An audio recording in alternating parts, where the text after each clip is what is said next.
first time I met Ted was on East Bay, and I sat over there, and I was like this little mouse, just kind of all intimidated, and I was like, and everything he was saying was going right over my head, and so here we are, 20 years later, basically, and I think it was some things that he said, I surround myself with a lot of smart people, and then just kind of carry the water and just get it done, so, and if you listen long enough, this is one of the guys, this is one of the people I'm sure just kind of listen. There's a lot of people that act like they know, you're like, kind of 5 years ago we were talking about that. So, we're just gonna, we're gonna roll, and the first time Ted did this was at our first facility back in 2011. Yeah. So, All right. all right, sir. Well, Thank you, sir. Thank you. All right. We're bringing this talk out of the proverbial vault. I welcome everybody to the Charleston Digital Corridor, everybody who's online. And as a matter of fact, V1.0, we were doing some research. V1.0 is 10/22/2011, and this is 10/26/22, so pretty cool. So who am I? As a technical executive, I'm more interested in amplifying other people, but we always got to have the proverbial who am I slide. First and foremost, I'm a Charleston native. There aren't too many of us around these days. It's extremely humbling to be able to do technology in the Charleston area. I think personally it's our secret weapon in the technology world. I call it inshoring. Some other things that I've done, some of you may have heard of my 2 previous startups. I've co-founded and exited 2 startups. Belief Networks, if you know anything about Bayesian theory, we were one of the first machine learning and natural language processing as a service companies on AWS in 2007. And then PocketDoc, which many people tell me revolutionized the health IT world, exited to Change Health in 2019. Other things I've done, if anybody's into music, anybody heard of Pro Tools? I was one of the original coders at Pro Tools. I wrote through all the starter plugins. That's a whole story. Jaron Lanier's startup, VPL Labs, a bunch of them. I worked as an architect on OS 10. When Steve came back, I was in charge of the audio and graphics in the CPU software division. And I also worked at Microsoft, bought a machine learning company that was pre-Pandora and ended up in the operating system division. Most recently, I was the global CTO and chief architect at Watson Health. We spun that out, and I'm a chief architect officer at the new company called Meritive. If you're interested in any of the schools, I'm an academic mutt, and I did that other stuff. So, got to have an agenda. I think Willy Wonka said, too much time and so little to do. What, why, when, and what's next? So first of all, this talk is about a startup. And it's not like a cookbook that you're going to have an idea and out pops a $1 billion unicorn, unicorn vomiting $1 million bills. But it is a framework for consideration, and a lot of, I've given this talk a lot. But one thing, when I initially did this years ago, I found this picture online because I was searching, and I promise you this, I was searching on things that are not startups. And this came up. Now, the only thing I could think of that this was a giant ass saw thing, not a startup. Okay? That is a real thing. It is not CGI for all you computer people. It's a real thing. It is a mountain saw in Japan. Boys and girls, that is not a startup. But I do want to take a minute. Everybody got something to write on? And out in the lazy web, you can play along. Who needs something to write with? Write on and with. You can if you're visceral, you can use the pen and pad. There you go. There you go. Set. Yeah, dude. There you go. There you go. All right. All right. I want everybody to take a moment, and without getting too metaphysical, I believe that the universe presents things to us. Now, what I want everybody to think about, and you don't have to show this to anybody, and out there in the lazy web, do this too. I'm big on thinking in threes. We're going to take a couple of minutes, and I want you to write down 3 ideas that you love more than anything that you think can be a company. And don't show them to anybody. We're going to take a minute and really think about it. Hopefully it's not the giant ass saw thing. But if it is, cool.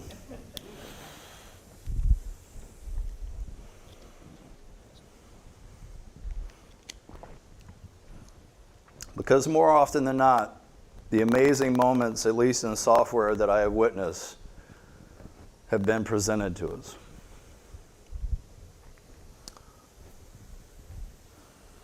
Rid the ocean of plastic. Create a new Uber. It could be anything. Whatever your passion is.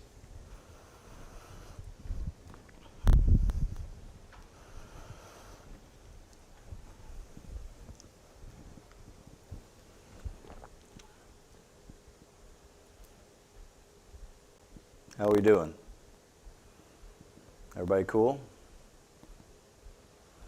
All right. So what is a startup?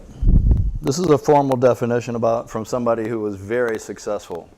A startup is an entrepreneurial-driven organization that is continually searching for a repeatable and scalable business model. Those last words, repeatable and scalable business model, are the most important cogent aspect of a startup. I took some editorial freedom since I'm doing a deck. A startup is a company that you want to create from an idea that you are incredibly passionate about, that creates a net new business model and in turn teaches you about yourself. And I'll get into that later. And by the way, you must like crawling through glass. Because I can guarantee you, boys and girls, to really do a startup, you have to love crawling through glass. Now, caveat, stop me at any time. Ask me anything, please. Y'all wrote down 3 ideas. Dig it? Guess what? Everybody else has got a great idea. Execution is everything.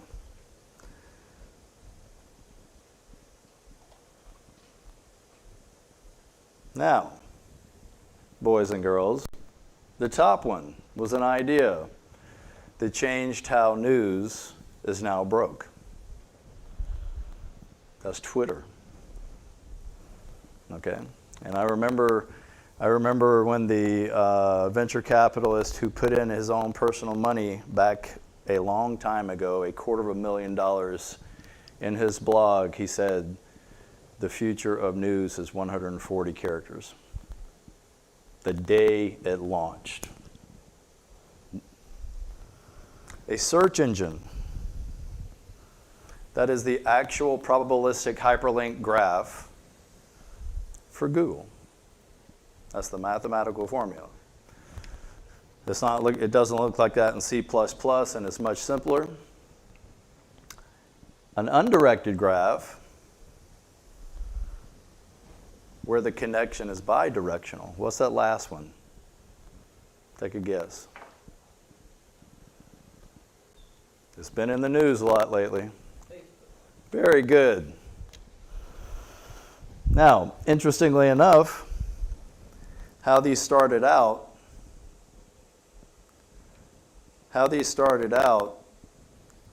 is not how they ended up. The idea that you have before you, when you go execute upon it, is not what it's going to turn out to be when it grows up. Okay? And that's a very important point. I'm going to go through some reasons why not to do something. And I hardly ever talk in the negative vernacular. I hardly ever end my sentences in the negative. I prefer just, in the Tanner household, we can't use the word can't. Okay, it's neuro-linguistic programming. You want to help people. See, a lot of people get mad at me about this first one, not to do it. There's plenty of charity organizations out there. I donate to several of them. Happen to be with the water. Another important one not to do it is you want to be as rich as, insert your favorite rich person here. Boys and girls, I'm here to tell you, that's not a reason to do it. You want a job, and by the way, a lot of people don't like me for saying this stuff. You want a job where you get to hang out with your engineering friends and form a programmers club. No.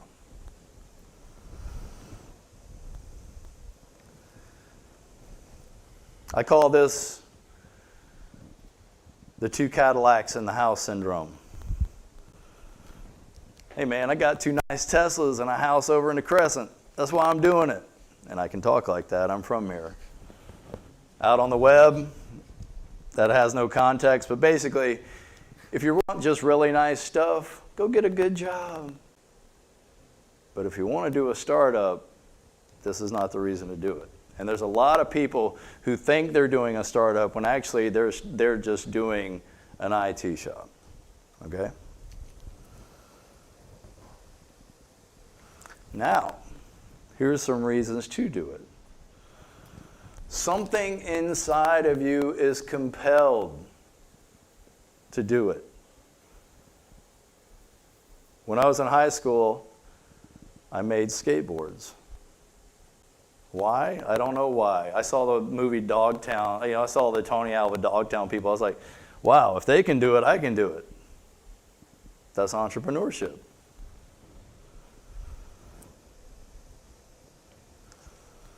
This is the ones I like. You've been working on what you believe to be that great idea that will make money and change the paradigm. Poke a hole, ping a hole in the universe.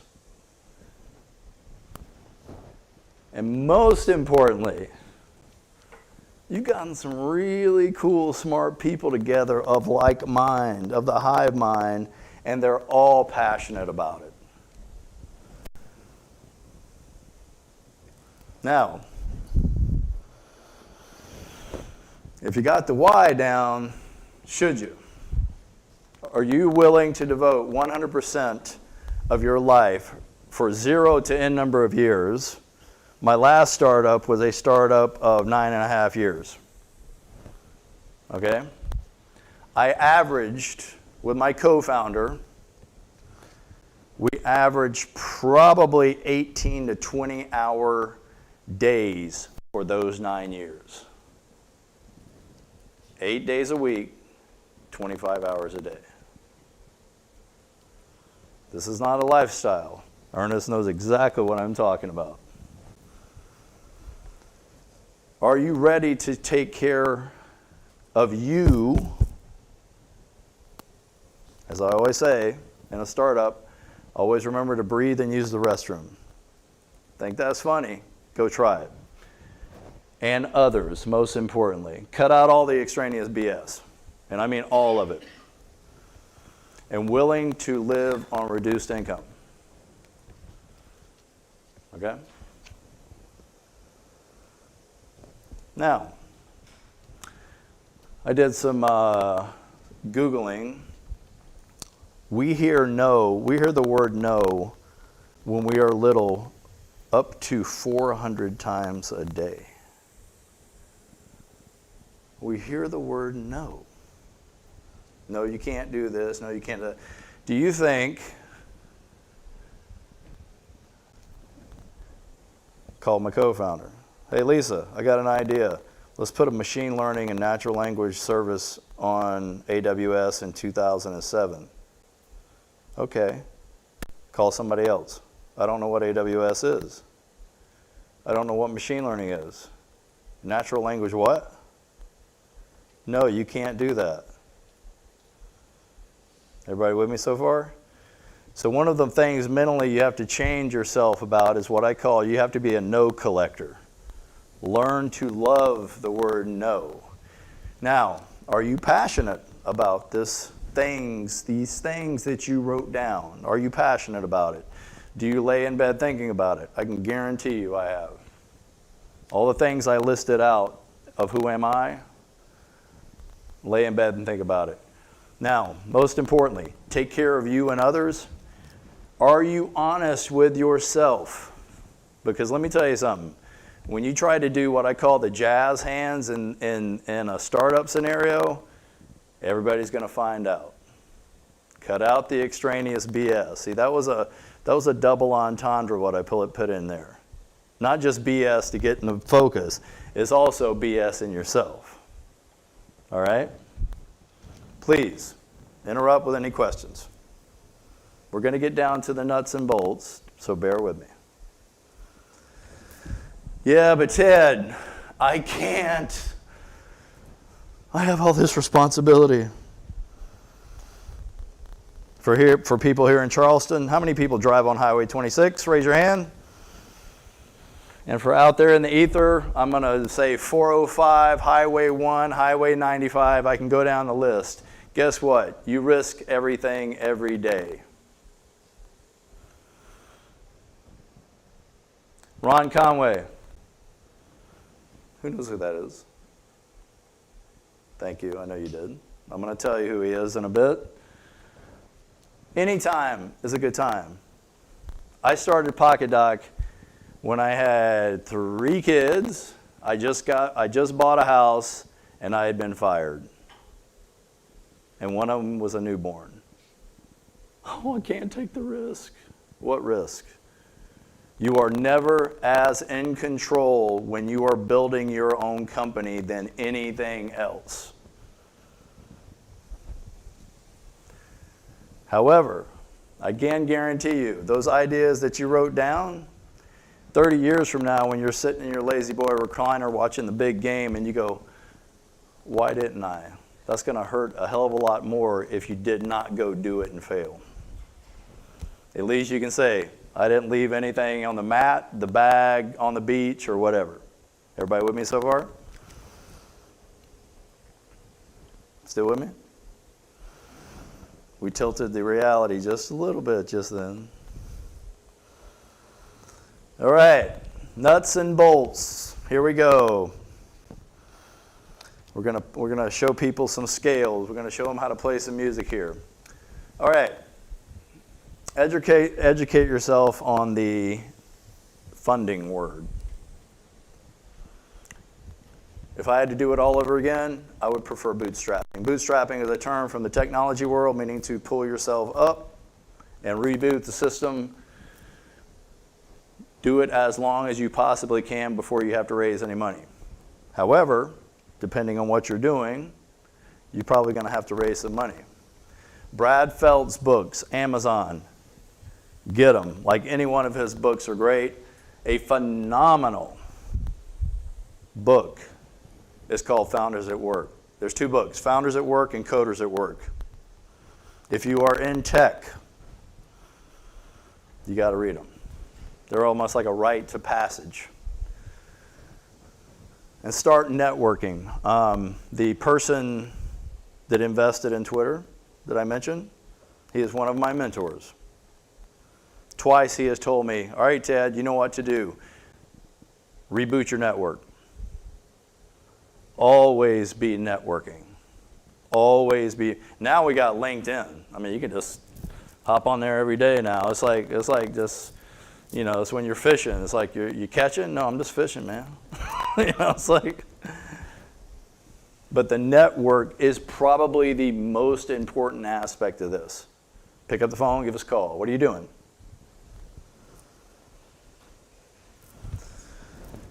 Three, and I'm doing this from the initial stages of a startup. I might do a talk later on how, once you get to later stages, scale, growth, later stages and stuff like that. But for right now, we're focused on seed funding. Everybody know what seed funding is? Okay, and feel free to say no. Series A, I'm going to get into a little bit of the mechanics of that, when to do it, and then Series B. And that's when you're really hitting the gas and growth scaling. All right, remember, this is Dirty Startups Redux. Is that how you say that? Is that how you say it? It's not French or something, is it? So that came from, it's got a little history. I'm from the South. What's the rap group in Atlanta we were Outkast is based from the rap group Outkast. And then we did, and the reason it's dirty is because there's no formula here, folks. One thing somebody does could be something else that's detrimental to somebody else, but it is a framework, okay? After so many years of doing this, initially, I would say, oh my God, I got to form a board of directors. No, don't do that. But do this, starting with your ideas. And the reason I put idea in the center is because once you start with your idea and start coding something and put money into it, those three things are going to start shifting around. Is my idea correct? Is it the right? Is it product market fit? What's the total addressable market? Is the code right? Did I choose the right framework? Did I raise enough money? Raise around why you scale. What does that mean? Start going out to your network. Hey, Alice, I have a great idea. What are you doing? What are you doing on the weekends? Can you work with me on this? You dig this? Hey, Bob, I have an idea. Can you do any product stuff on the side for me? Right? Most importantly, hire the right fewest people.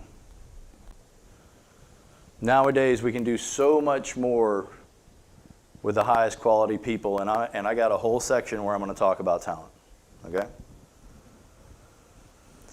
Now, if things are starting to gel, I know this, nowadays with TikTok and the Gram and some other things, it's changed a lot. You necessarily don't have to secure a domain name, but I bet you somebody's going to go to your domain name, all right?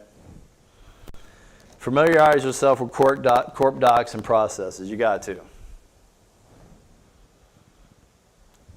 This is imperative. Get a great lawyer. And somebody, preferably, who does this for a living. Not the guy down the street. No hacks on the real estate lawyers, but not the guy or gal down the street that does real estate law. A startup lawyer. And look at their logos. If they got exits on their sheet, listen to them. Form a company. I'll go into why C Corp and not a LLC. Any questions so far? Everybody cool? I call this the 3 T's of a startup. Talent, who, tech, how, timing, when. I'm super biased about this. To me, the team is the most important. And I can guarantee you, a great team will turn pencils into Mont Blanc pens overnight. And hopefully some type of exit. Most importantly, if stuff goes sideways, you got an acqui-hire. Okay? Everybody know what acqui-hire is? You're acquiring talent. That's what acqui-hire means. All right. I've had a lot of controversy on this slide in the past. Feel free to speak up. Once again, I'm only telling you what I have experienced and others have experienced before me. I believe you should have at least 2 founders, 1 business and 1 technical. I've seen startups with like 3 co-founders, 3 technical co-founders, and it gets messy because everybody's trying to get in the kitchen. The initial, with the rise of one-click AWS managed stacks and so forth, you can pretty much get away with this. If you're a tech company, get somebody with some front end and user experience. Get somebody that knows their way around Postgre, Cassandra, Spark, whatever it is, you got to have some type of machine learning in there. You got y equals mxb, you got mx plus b, you got to draw lines, you got to do regressions, right? And then product knowledge. And the co-founder a lot of the co-founding people can also do these. Hopefully you got 2 co-founders who can do all those, okay? And it's very important when you're going out to do a company, it's like if people play the blues. You want to get people who've already played the blues. They know all right, start on a 12-bar blues, go. Everybody can go, okay? Interestingly enough, a lot of people who have worked at large corporations think they can do this. Remember that slide where I said you'll find out about yourself really quick? Doesn't always work. Please take your time. This is hard to do alone. Notwithstanding, you will go crazy because you'll sit in the room looking at the whiteboard talking to yourself. Not that I've done that before, but that's a rumor. And get a great technical co-founder, okay?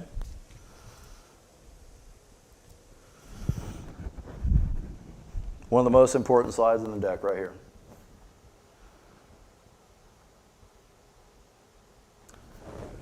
I can guarantee you, if you are committed to your passion, you are going to spend more time with that co-founder than you will anybody in your life. And they will know things about you mentally that nobody else does probably. Because the stakes are that high at the levels of what we are talking about. Because it's your passion. It's what drives you. It's who you are. It's what compels you. Any question, please ask questions. Any questions about that? And I'm not being overly dramatic here. This is not like, hey, Bob, nice to meet you. Talk to you at 9 o'clock in the morning. No, I'm not talking about that. I'm talking about 2:30 in the morning going, this stuff is busted. We don't have any idea. I will see you at the office, and you sit there and you eat ice cream until you figure it out. Dig?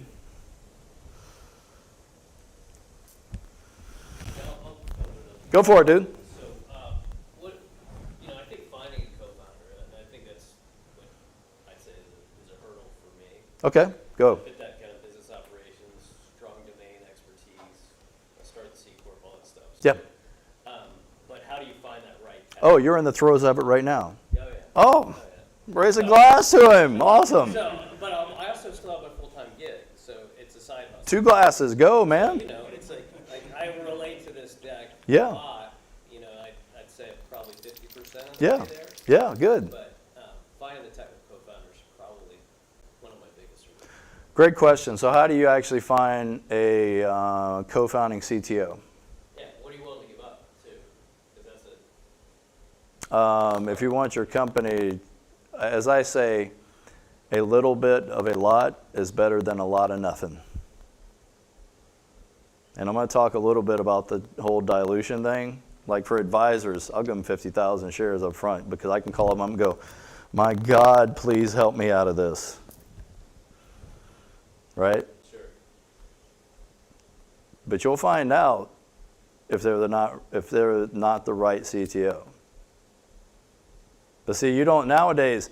It's interesting. Like a lot of companies think they might need a co-founding CTO when they just need to go get a company to build them a And I use the term maximum viable product, not minimum viable product, because almost anybody can go stand up something on AWS now and put something up there. Or stand up the Apple Swift SDK and make an app and put it on the thing and go, look like a duck, quack like a duck, right?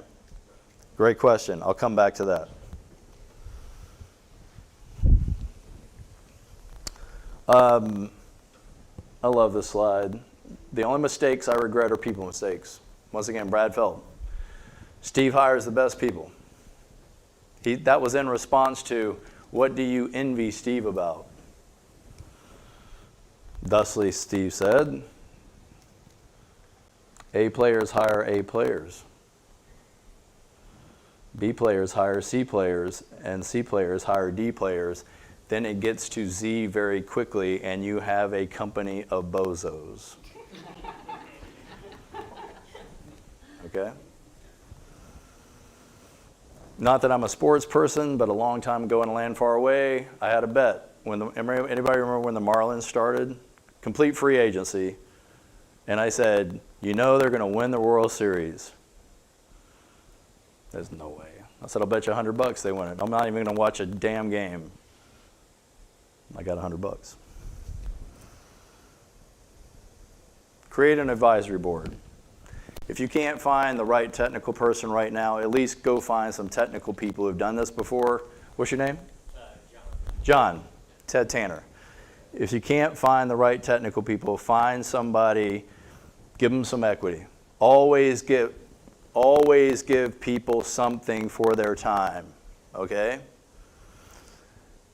Call them up. Have you done this before? What happened? Here, man, here's like 50,000 shares. Like, come on, you know. I advise for a lot of different companies. Once a month, I get on the call, and you know what it's about usually? It's usually tea and sympathy. What'd you do here? What'd you do there? Can you introduce me to Bob? Can you introduce me to Carol? Can you introduce me to it? Right? That at least shores some stuff up, right? Especially as you're formulating the total addressable market and product market fit of what you are getting ready to launch. But it runs the gamut. Domain expertise, track record of building. Once again, 12-bar blues. If you know how to play 12-bar blues, go. If you've done it before, VCs invest in bands who've done it before. Able to listen for crying for hours. A wonderful person that I cherish in my life. He literally, once a month, I would fly out to one of my headquarters in San Mateo, and we would go eat at our favorite Chinese food restaurant. And he would go, okay, start. And I would dump everything on him. He goes, you feel better? I'm like, yeah. And then we would probably talk about his family. Give them equity. They love you. They want to see it. They want to see you succeed. The people that have done this before, I want to see you succeed. All boats rise on the incoming tide. All right, tech. How many people are doing anything related to tech in this room? Okay, cool. We love it. Changed my life. Sorry we can't just code. We got to think. You know, I can't just go bang out some Python code. I'm sorry I'm being a Luddite on this bullet point, but really nobody cares about the tech anymore because there's so much tech out there. It's how it's put in the pot and mixed together, okay? Framework coding, and I use this term framework coding. Once again, go up to Azure, go up to GCP, go up to AWS, figure out what it is you want to do. Go on Apple, get the Swift SDK, do whatever it is you want to do. There's so much code out there. And something called Stack Overflow didn't exist 20 years ago. Patents are somewhat important. People get wrapped around the axle about this, like, okay, I'm not going to start a company until I have a bunch of patents. Well, guess what? It takes 5 to 7 years to usually get any patents granted. Your company's done by then. Yeah, but I got to defend it. Okay, well, you defend by being the primus mover, by being the first mover, faster than everybody else. except for really gnarly problems. Like for instance, I highlighted one, there's something called a restricted Boltzmann machine. You get that stuff to run at scale, it's a black box in deep learning. It's gnarly as hell, okay? If you get that stuff to run, but you still got to do something with it, right? Does that make sense? Like, I would call this black box problems. Kind of stay away from those a little bit. Make it part of the parcel, not the entire parcel. All right, so what I did was I contradicted myself. And I sat down and I said, I'm going to try to write some code to create a startup. What kind of language is this, Corley? Python for the win. Let's give her a big hand. Woo! All right, it's pseudo Python. Don't kill me. It's not PEP 8 for this paying attention. All right, do my startup. I'm going to pass in this stuff. The W and H is the initialization matrix and the output solution, okay? My initial state of the startup. I just booted this thing up. The output is going to be the exit. Have I gotten bought or went public? All right? So the tolerance is, I'm tapping out. I can't take this anymore. The time limit, max iterations, and then magic happens here. Now, if somebody can figure out how to do an algorithm for a startup, I will come work for you. That's what this slide's about.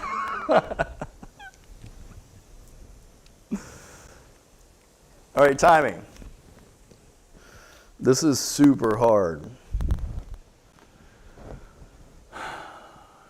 This is where, when your work, kill ideas fast and furious. And what I mean by bad ideas, not just like an idea, I'm going to make a levitating penny type of idea, but really when you get something running, you go, I don't think we can get that across the board. You may have to tell one of your best friends that they're kind of dumb. In a politically correct way, of course, but I've seen it non-politically done too. I've seen it really hard. Apply to all the venturalists, without question. All. Start prototyping yesterday. Do whatever you can.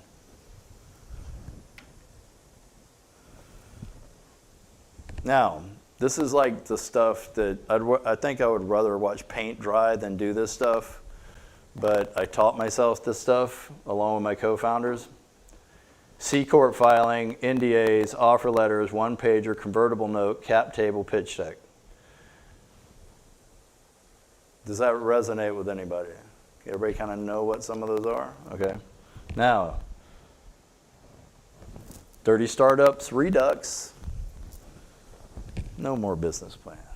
And I'm going to get into why. I can hear people go, yeah, but I got an LLC. Okay.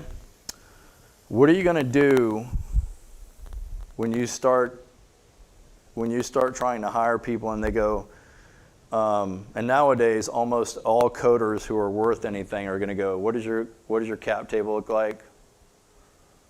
What's your strike price? And what's your grant structure? They're not just working for the love of it anymore, okay? Dell Corp C, do it. $250 quick. Now, that doesn't capitalize it, but for like $2,000 you can get 10 million shares at like 0.005 cents, okay? To me, that's a showstopper.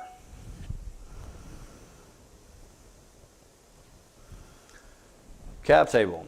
This is who has what equity and at what price. Equity is the name of a game in startups. Why is that? Anybody know why?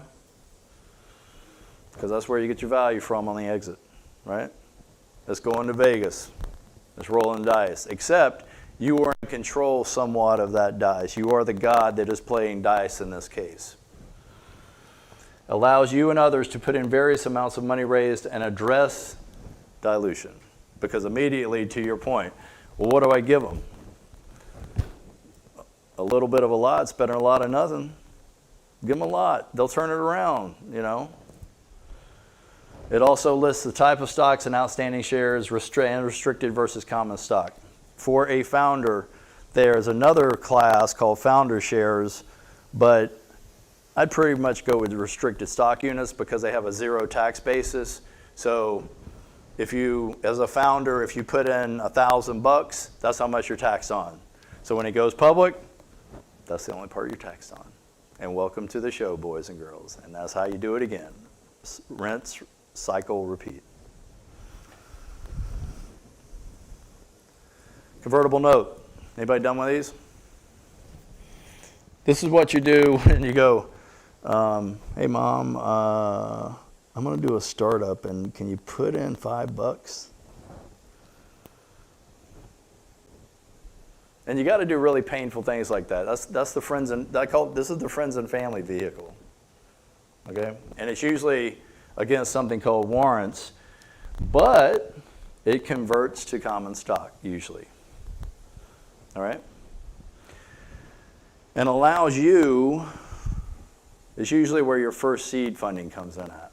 So the first $25, $30, $50, $100,000 is usually the convertible note vehicle, up to about,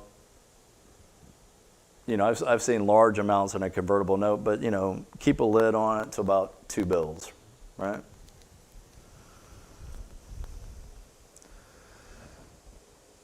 Everybody know what NDA is?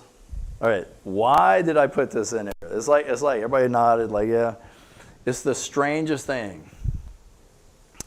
Everybody, well, I'm gonna go in there and tell that venture capitalist he or she's got to sign an NDA. Next. But just as a check and balance, have everybody else sign it. Now, in my career, and I'm old, I've been around since before they had sand.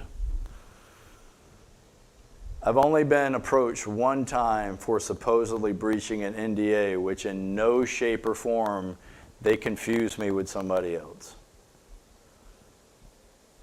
Now, most NDAs I've seen are back of a napkin, like, dude, don't mess me up. Because at a certain level, it comes back on you. But once again, checks and balances, right? A lot of people get wrapped around the axle. Don't do it. Just, Offer letters. Very important. Make it one sheet. Some people send out these god-awful things with all these complexities. What are you trying to do? You're trying to grow your team as fast as possible, right? Show transparency. You need to compute trust. You need to show trust in your organization. What's the best way? Be completely transparent.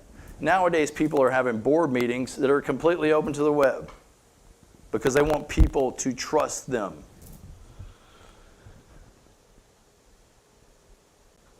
Anytime things get complicated, it's usually legally.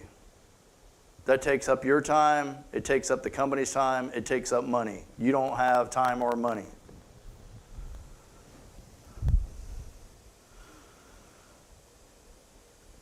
The one-pager, this is your faceplate. Once again, stop me with any questions. This discusses the company snapshot, the founders, the industry, the business, accountants, current investors, market and product, and logo and address. This is a funny one. I've seen people scrawl logos, but at least put a logo because perceptually it makes it an entity. It's a very weird psychological thing. I'm going to talk a bit about the address. It has changed in the day and age of de-officing, but I kind of believe in putting a headquarters in what I call an epicenter still. All right? Everybody with me so far? Everybody good? All right, the pitch deck. This is your calling card. And you must sleep with it, boys and girls. Iterate, iterate, iterate. The important items. A lot of people put the team in the back. What did I say about the team? That's the people who are building your company. The going rate for I think I read somewhere for a person, a human, that has about 4 to 5 years of machine learning experience and has done production code, they are worth $2.5 million per person per valuation. Dig it? They are the asset. Now, this is very important. Opportunity, total addressable market, what makes you novel? I'm the Uber-like. Don't say that. I'm the Amazon-like. Like, figure out what your thing is. Search online. I got some links at the end of the deck, but search online the great pitch decks of tech. Okay? They'll come up. LinkedIn's great. Find your competition. One of my best friends, who's a very accomplished martial artist, says, T, it's always the one that you don't see that gets you. All right?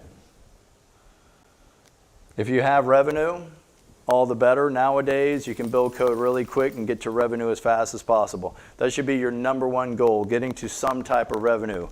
Then, at the end, how much you're asking. Okay? No more than 8 or 10 slides. Why? Venture capitalists got too much crap to do. They got a gazillion deals coming across, and they don't want to deal with it. Okay? Am I making myself clear about this? Any ideas why I changed my mind about that? And I've done them. They're excruciating. But I hope everybody knows what I'm talking about. These, 50-page business plans, all printed out, stock card paper and everything, is going to change. If you got a team, you got some code, you got something running, and it's looking like it's penetrating a market and it's looking like you have a path to some revenue, this disappears.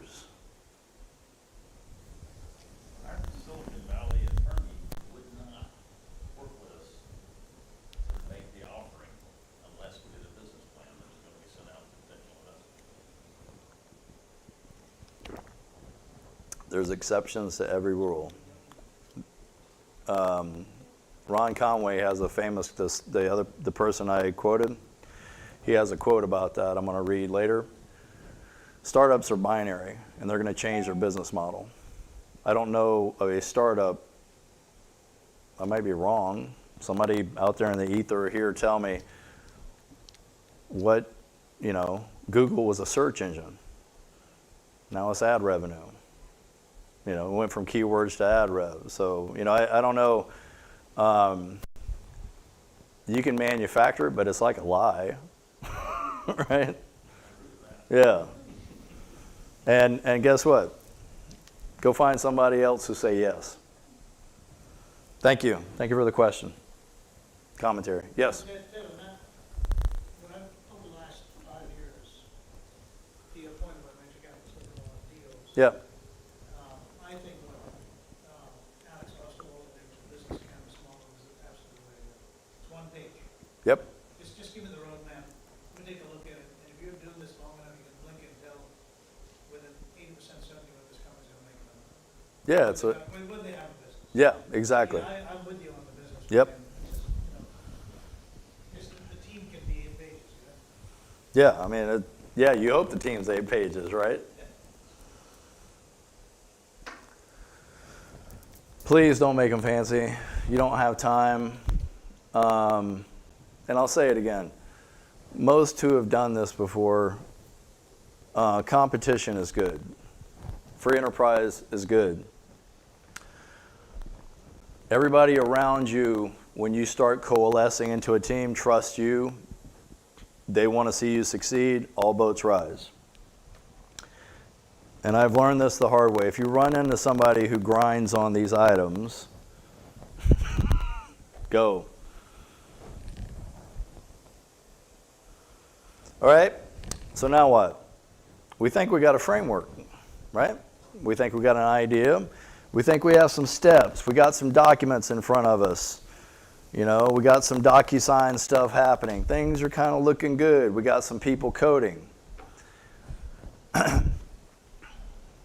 if it's a consumer-driven application, go out to wherever you are downtown to the regular human and ask them to look at it. Or say, hey, can I explain to you an idea? And if they don't get it in 2 sentences or less, you got to go back to those 2 sentences, or you got to go back to the wireframe. All right? Once again, code, idea, money. Money, idea, code. Make some mock-ups. Draw it on a piece of paper. Go get a whatever mock-ups or whatever your favorite wireframe thing is, if you don't have a technical co-founder yet, right? Get feedback every single minute. I've seen founders go out into concerts and just start asking, what do you think about this? What do you think about that? You know?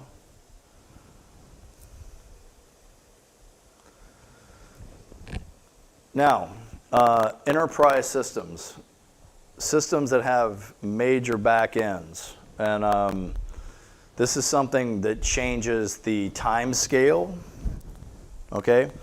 Anything enterprise, anybody worked in an enterprise software? Like, yeah, so, 18 to 36 month sales cycles. Compliances, like all that stuff. You're going to have to raise 10, depending on how regulated the environment is, you're going to have to raise 10 times the amount of money you thought you were. Okay? Because somebody's going to, an incumbent's going to come after you. All right? Kill it early if it's not working. But be prepared. In the enterprise, the sales cycles are longer, and you must hire, along with that great product person who's an enterprise, hire a real enterprise salesperson that knows how to cross-sell, sell, and upsell. That might seem like a weird thing that early on, but I've seen them hired at the wrong time, and it completely breaks down everything. Any questions about that? That's really important. All right. Anybody know something that keeps coming up here? Test, test, test, test, test, test, and retest. Test early and do not, please, don't fall in love with the tech. It's amazing, but please don't fall in love with it. I did it one time in my life. Fall in love with the company you are making. Love it, nurture it. Do customer validation through prototype, and above all, every day figure out how fast you can get to some revenue. I don't care if it's $1. Frame it, put it up, our first dollar, virtual dollar. I remember the first, at the previous company startup I did, we went absolutely, we Apple, Microsoft, all these companies, Netflix, we had all these people and everything, but the first real sell that we did, we went absolutely crazy. It was awesome. I'm reminded of Sally Fields when she got the, Academy Award. They love me. They really see? Somebody loves me. And there is no greater feeling when you get that phone call after getting, we did, this is an interesting thing. At Pocket Doc, we had all the best people. We had just amazing people. Some best team I've ever worked on that have done it multiple times. My co-founder and I, Lisa Mackey, counted the number of turndowns. Just take a wild guess. And we knew these people. Just guess how many times we were turned down, how many VCs we visited. 30? Keep going. Good guess, 179. 179. Ted, you suck. Thanks, Bob. Talk to you on the other side. All right, I'm gonna go back through this. We raised some money. Yeah. So 179.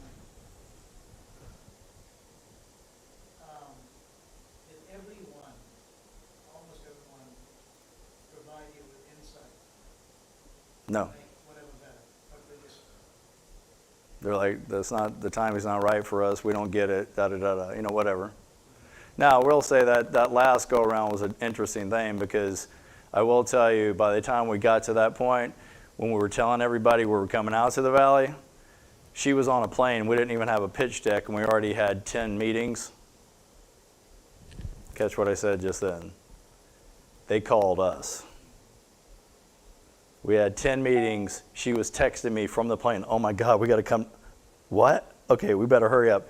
She landed, went to the Four Seasons on Nob Hill. We were like, I said, we got to get some wireless, because that was back in 2011 before there was any wireless all over the place. Now, turns out the third or fourth meeting we had, we raised money without the pitch deck. But the rest of the no's is like crushing, because you know, you get this false sense of security. You understand what I'm saying, Ernest?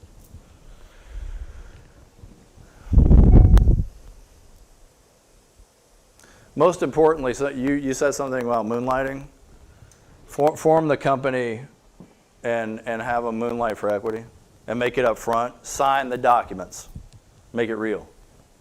And if they can't do it, say, you know, we'll catch you on the flip side. You know, be nice about it. Everybody's got their threshold, right?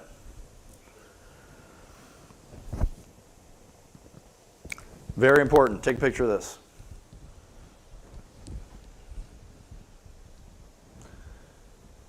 Anytime you are anywhere, be prepared to give that pitch in 2 sentences and have your pitch deck. But when you are sending an email to a VC, well, you don't put my name there. You could put my name. Email from your name and the subject. That's a little trick I learned that matters a whole lot. Okay? And if you are getting traction, boys and girls, be selective. I mean, all money right now is good money, but still, be selective. Because sometimes somebody's going to show up with a really big check, and it's got some checks and balances on it, okay? Your lead investor is extremely important. If it's a name brand investor, all the better. Now, for seed investing and the convertible note, all comers. That's where you call up everybody. $5,000, $10,000, $25,000, you know, person sitting down on some road, hey, you know, you want to get in on this deal, but after you get to your true Series A, you want a good lead investor. All right, suggestions. You are what you build. It's weird. Software is an interesting thing. It's the only thing that can take its ideas incarnate. It can go from one to one, one to many to one, many to many. Okay? You can give it away. You can charge a lot of money for it. You can destroy it. You can recreate it. But it's a strange thing because your psyche gets into that software somehow. I've seen it over and over. That's a whole other discussion. But you will see, as you are the co-founder of your company, you will see that you are becoming, and the company is becoming you. Watch pennies except for talent. Don't get a bunch of swag. Swag's cool. Everybody digs it, especially if it's really soft hoodies I like with the whole things. But just wait. Common theme. Code, money. What was the other one? What was that? Yeah, code, money, idea. Money, code, idea. Switch it around. And keep loving to hear the word no. Well, you know, we can't build that right now. It's going to cost too much. Well, we can't do that. We can't deploy that right now. We can't have a continuous pipeline every single day. No, we can't fly out there and do that hackathon. No, no, no, no, no, no, no. No. It's constant headwinds if you're a sailor. 100% headwind. But you know what? That's what makes it a blast. Iterate, iterate, iterate. Focus, focus, focus. Listen to your customer. Free market enterprise is going to dictate.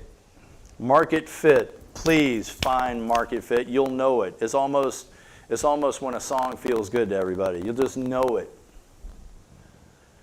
You're not going to go, tell, I'm going to make you use this. There's only a few companies in the world, build it and they will come. Okay? Everything you do as a co-founder must reduce friction in the company, in the software, externally, and to the world. And please, this is a fine line, sell something legal, but I have some interesting stories where, well, you like to build stuff out on the fringe. Why don't you come build? Nah, it's a bit out of my realm right now.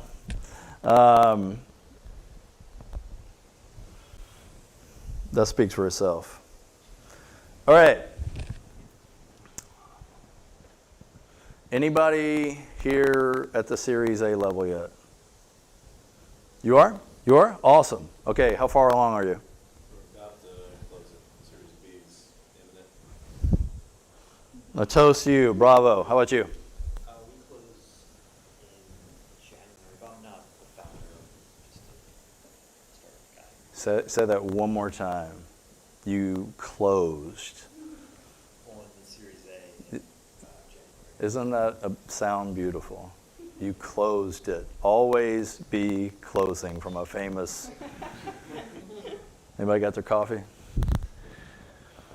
Okay, some investors argue when a company passes 1 million in R, they're ready to get a Series A. See, this back in the day, this is a whole different number because now you can build stuff so quick, they're looking at that ARR. Annual recurring revenue. You sleep, the click-throughs make money.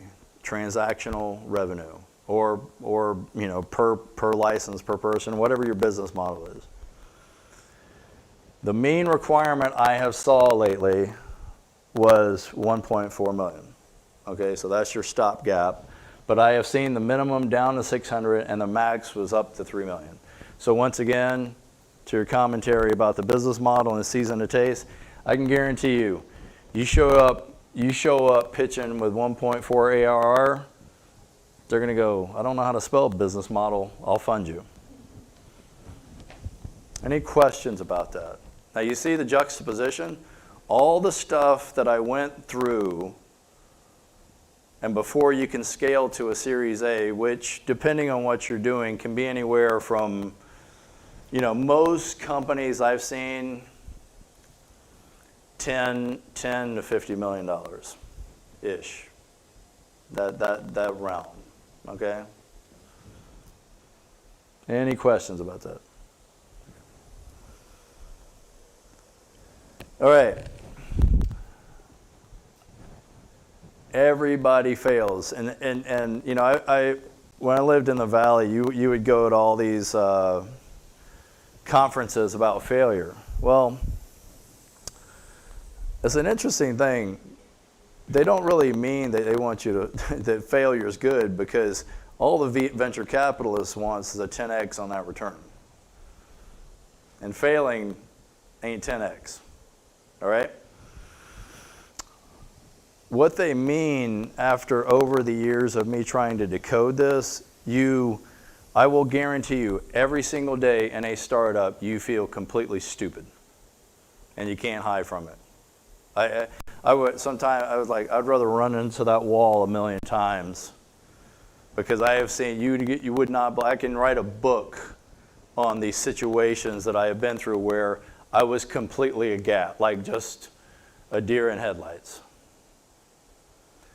But not understanding something and making a mistake and pivoting really quick and moving, that's the type of failure, coupled with learning how to be vulnerable. I was wrong. How do we fix it? Remember this, software is always broken. I can go in and always optimize it. I can go in and refactor it. I can always go in and make it better. And there are always what's called bugs in it. But you as a founder cannot tolerate a surprise. Case in point, early on in one of my companies, I'm big on hiring interns. We hired an intern. He called himself Intern Zero. Big guy, about 6'3", black belt in jiu-jitsu, really cool guy. He came into my office.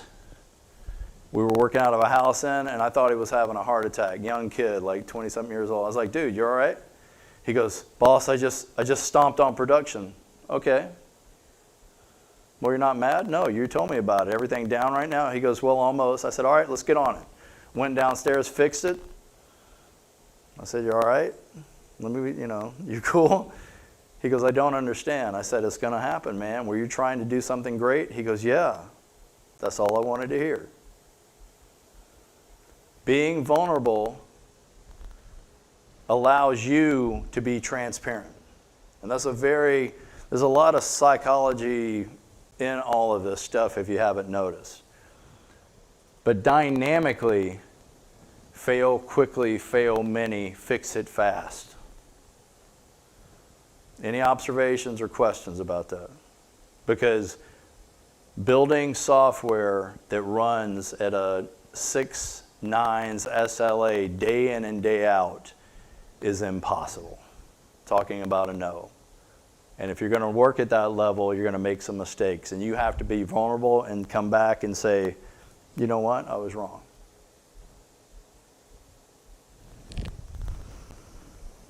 So, Yes. on the issue of fail fast, Yes. just because of the Apple Museum now, kind of dug in to the individuals who drove the culture and that drove the business. 60% of the products on our wall are not commercially viable. They failed. That is a great observation, Ernest. But they set the stage Yes. for some amazing innovation. And how fast did they fix it? And, well, exactly.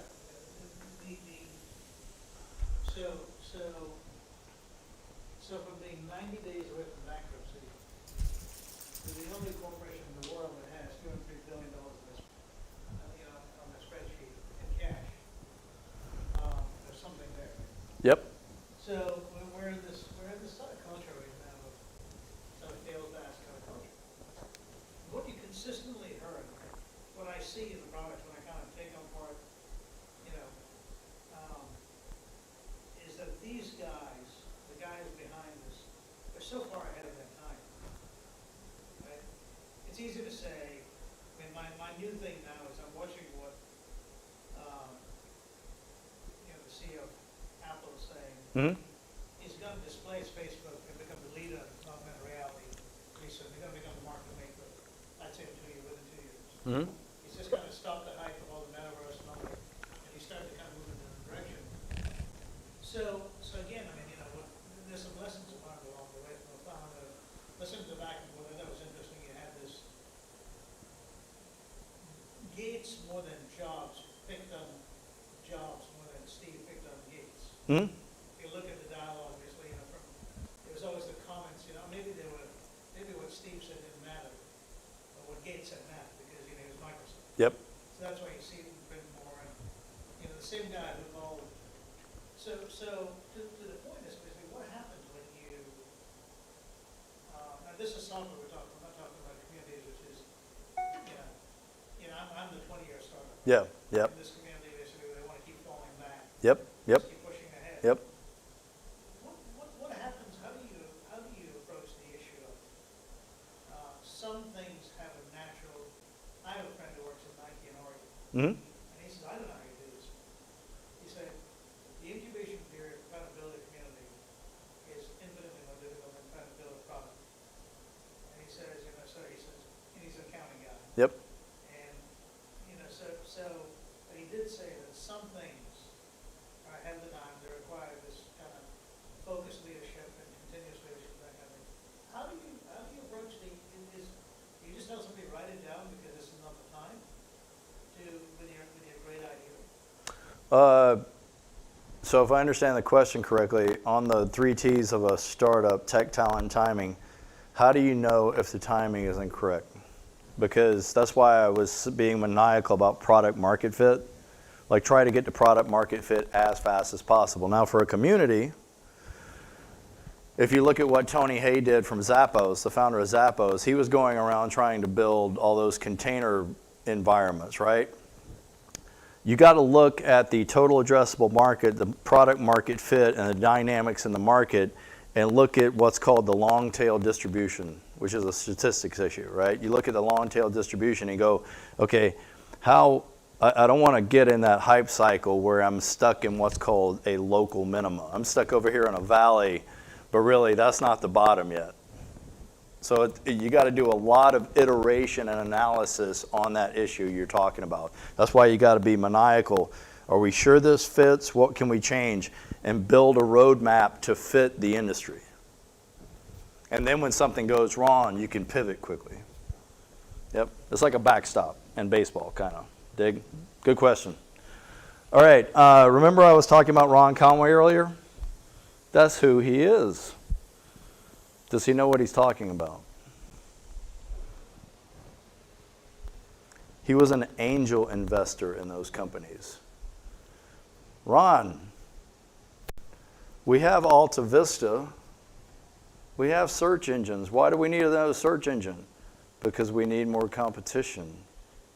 That's why I'm putting $1 million into it. Mint.com knocked it out of the park. Foursquare, that was a pretty good hit.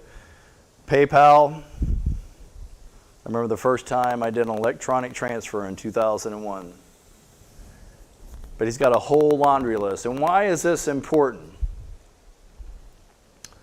to your business plan issue? These startups are binary. I would consider these startups, they're binary. I mean, it's like 0 and 1. Valuations, all that type of stuff goes out of the door because there's so many things that you have to balance, so many plates that you have to spin as a founder, and you got to keep aware of them all to get that thing off and running.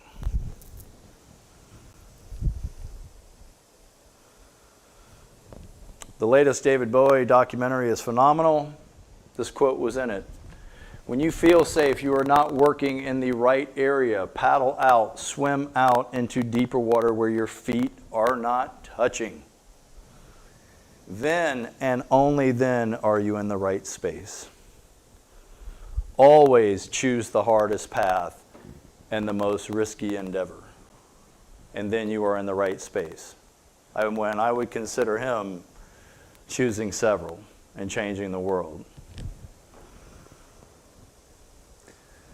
We're going to distribute the deck. I got some really cool things. Typo, equity calculator, the Wilson Sonsini, Goodrich and Rosati Neuron Vault. It's like this automated thing that helps start up your company. Several startup tools. VC checklist, freaking laundry list, what you're going to do. Co-founder checklist, because those two things are not related really. They could be mutually exclusive. And then a whole document checklist with templates. But most importantly, relative to those three things that you wrote down, look at them again. Okay, I'm going to take a moment. I want you to look at them again. Do they feel different now? Do they feel different? Because as Tim O'Reilly always says in the book Tools for Titans by Ferris, in the next 5 seconds, what are you going to do to make your life spectacular? And I always say, go follow your passion. And with that, I thank you for your time.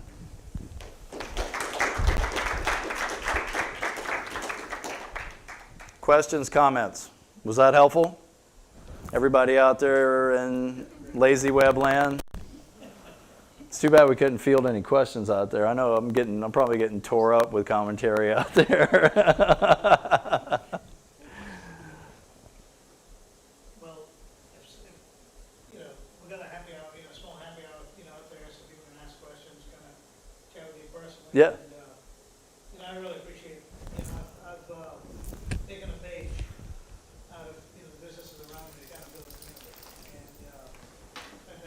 Thank you. So Cool? I certainly appreciate everything, you presented. With your permission, if everybody here signs up, and just kind of gives us an email, I'll be happy to forward this.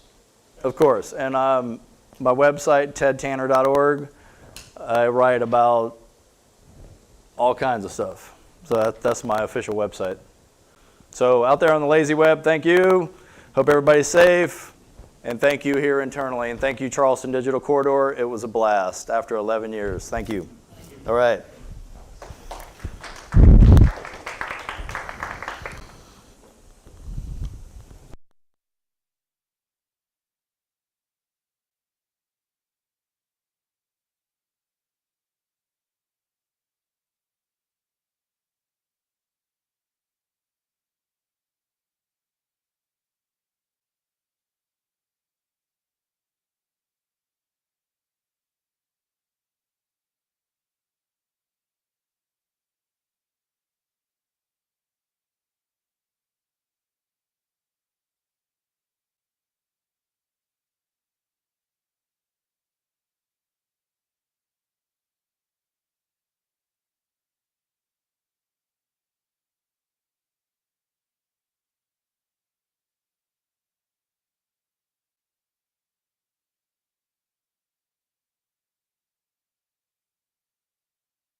On the dark desert highway, cool wind in my hair, warm smell of colitas rising up through the air. Up ahead in the distance, I saw a shimmering light. It grew heavy and my side grew dim. Had to stop